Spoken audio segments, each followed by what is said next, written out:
Hey guys, so today I have this watercolor set to share with you.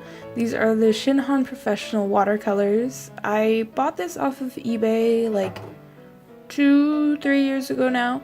I think I purchased it for around $35.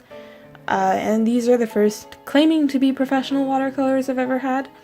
Upon further looking into it, it looks like these are actually the student grade version of the Shinhan watercolors. They have way more expensive ones. These ones are pretty cheap considering, but I found the pigmentation of these paints to be very nice.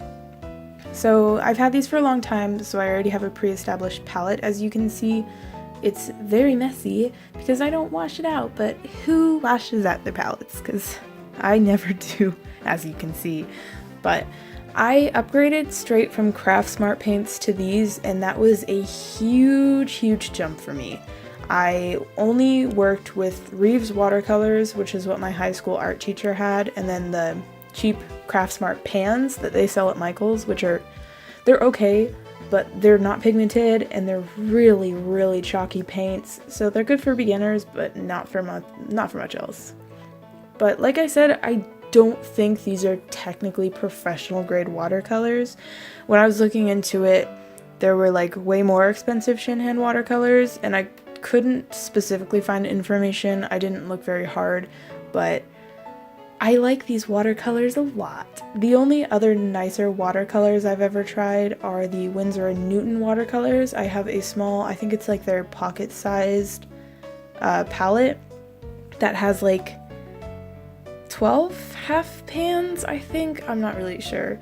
But those are the only other nicer watercolors I've tried. But I like those ones totally fine. It's just that it's a really small palette and I prefer a larger one that has more mixing wells in them. But considering the price of these paints, I think they're such great quality compared to the other paints that you could get for this price. I really like them. I haven't tried any other professional ones besides the Winsor & Newton, so I don't have a whole lot to go off of.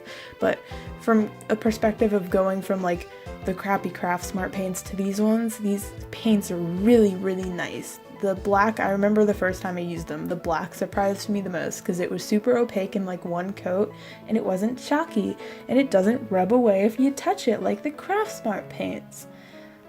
So I really like these paints, and I think if you're looking for a cheaper set, they're definitely a good way to go. Like I said about this one for like $30-ish, but I think it's a little bit cheaper on Amazon right now. I know they have sets ranging from like 13 to 30 paints. This is the largest one I could find, which is why I bought it, because I don't like mixing colors. And technically it comes with more paint anyway. So I splurged on it long ago, and I'm still using it today. So this painting here is the first watercolor piece I've done in a really long time, actually. I haven't been doing a whole lot of watercolor pieces lately, and there's no real reason behind that. I just kind of got tired of them.